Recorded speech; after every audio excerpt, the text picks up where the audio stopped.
It's been years since I've been wanting a motorcycle. But as I matured, aka got older, I was thinking maybe a motorcycle is a little too fast for me. I mean, I'm almost 40 now. So then I said, maybe I could try a moped. I know a lot of us think a moped is kind of dorky, but at my age, I'm like, hey, that's pretty cool. I mean, my job is only 7 minutes away from my house. Also, church is about 2 minutes away. So my whole life is basically right around me. My mom is also about 2 minutes away. So I take the kids to see the grandparents. That isn't much of a travel. So moped would have suited me just well. But then it became a problem. As I was looking at the mopeds, I noticed that they were kind of slow. When you get the 50cc, I mean, it doesn't go much faster than 20, 30 miles per hour. To get some real power, you got to have a motorcycle license. And I heard that 50cc, sometimes they even want you to register those. So that's a cost. Then you have to worry about maintenance, things of that nature, clearing out carburetors, fixing spark plugs and all that. So I was confused. But I kept looking at YouTube like any good, dad to do while they're looking for things. As I was looking through YouTube, I came across e-bikes. Now, e-bikes seemed amazing. I saw how people were just zipping through. They were nice and silent. You didn't have the stinky exhaust. You didn't have to fix spark plugs. There was no laws about registering right now, at least in Illinois. So I thought e-bikes was the way to go, until I looked at the prices, of course. When I looked at the prices, I found out they're very expensive, unless you do the pedal assist. Pedal assist? I'm not trying to work. So I said, well, let me look at the ones that's a little faster.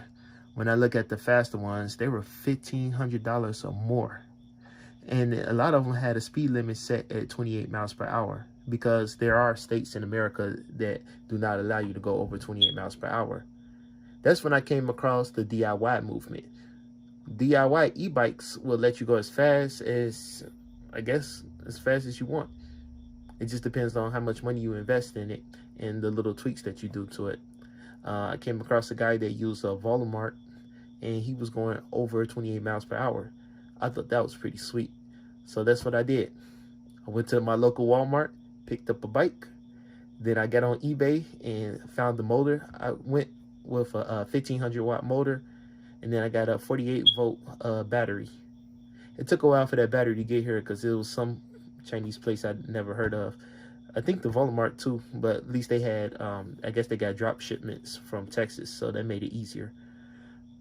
Once I put all that stuff together, I was going well over 20 miles per hour. I was hitting 30, 33, 34. It's pretty cool. You got to check it out. And I was able to take advantage of COVID. You know, one bad thing about COVID, a lot of things that we usually would do, it kind of got shut down, including us taking our kids to Disney World, things of that nature. But the blessing is, and there's a blessing in everything, I had a lot of free time. So I used that free time to explore some opportunities. I used that free time to try to do a little DIY project myself. And that's what birthed the e-bike. And that's what birthed a couple of things I'm going to share with you guys this summer. So hopefully you guys like it. Check it out. God bless. It's my e-bike. Took me all day to put together. 1500 watt Voila Mart. So I'm not sure if it's called Voila Mart or what, but I ordered it off eBay. It was a 1500 watt motor. Just type in 1500 watt rear hub motor and this should pop up. It's a lot of different companies selling it. I think it's a lot of Chinese companies that do some type of drop shipment and they warehouse it in the US, because it didn't take long. I'm thinking I got it within a week after ordering it. There was some companies that had 2 to 3 weeks. So I just looked through the description and found the ones that had, they said it was housed in a US factory.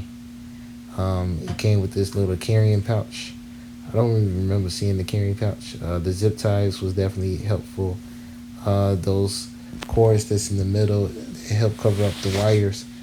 The little metal ring, that was a pedal assist. I didn't bother using that because that pedal assist actually forces you to like pedal before you start the bike.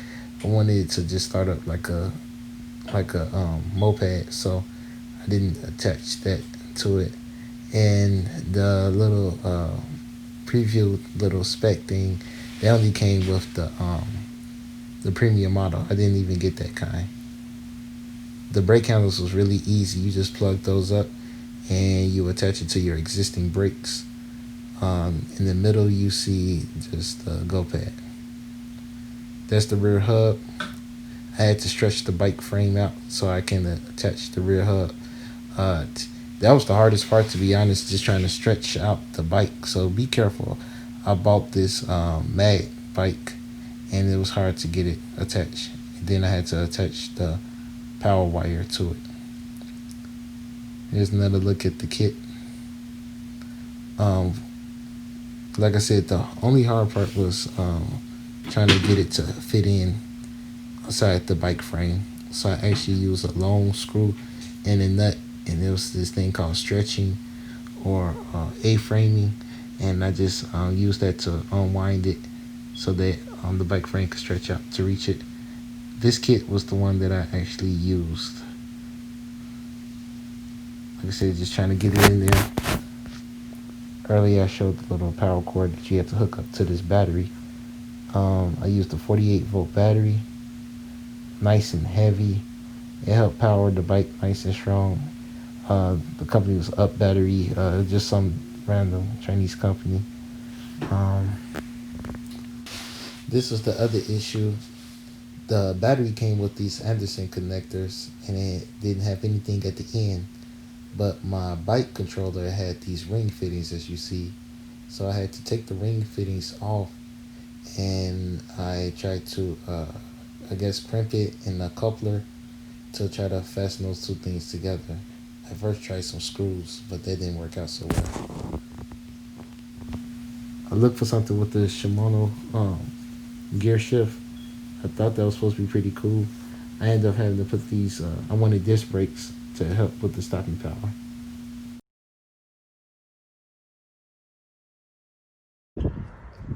This is me. Let's see if this works out. Okay. I'll talk about the problems later. I didn't put the pedal assist on here because I didn't know what that was about, so I didn't want to mess with it. Let me see, I got it on full. Let's check it out. Empty street. Whoa, that thing is fast. Oh yeah. Woo, feels so stable. It is kind of scary when you think about it. Oh wow.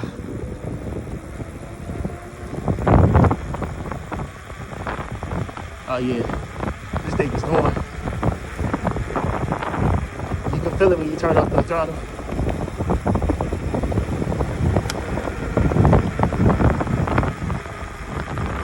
See how you slow down? Okay. I'll tell you one thing, these brakes ain't hitting on nothing. Neither one of them is. I actually ended up buying hydraulic brakes. I went on Amazon, looked for hydraulic disc brakes, and praise God, I had disc brakes on the bike already. So when I bought the hydraulic brakes, it was able to just attach to the existing disc brakes, and that helped with the stopping power a lot.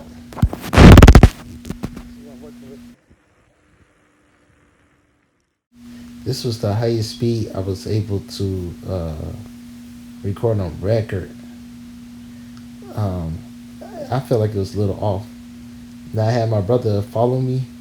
And on this video, it looks kind of slow, but he said he was going 30 miles per hour at the time, and as you see, I'm in front of him.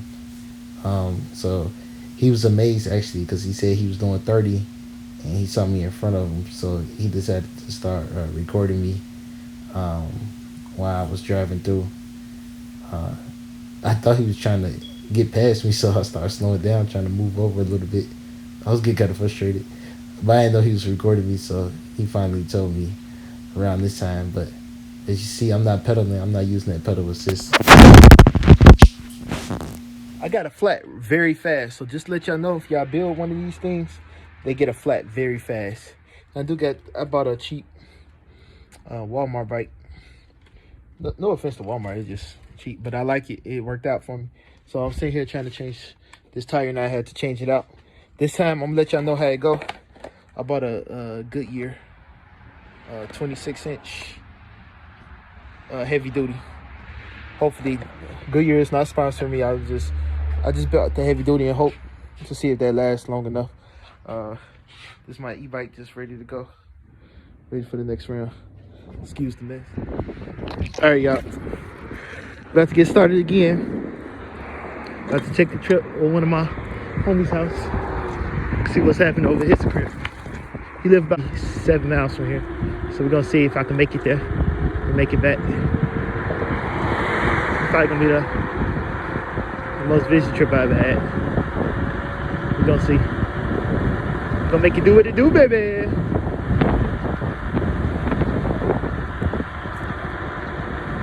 Still nervous about these cars going past me. We're gonna see how it happen, how it work out. I see people kind of nervous they'll drive past me too.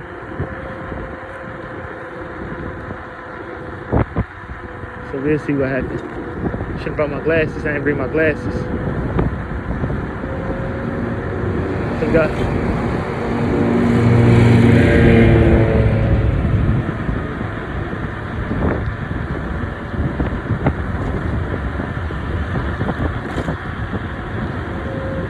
Yeah, definitely should have my glasses on.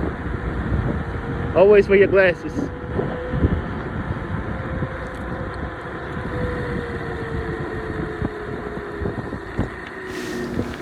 So I won't bore you guys, take you through the whole ride. Basically, I went about 7 miles to the next couple of neighborhoods, riding down the street. I think I'm going to head and fast forward right now. It was kind of cool.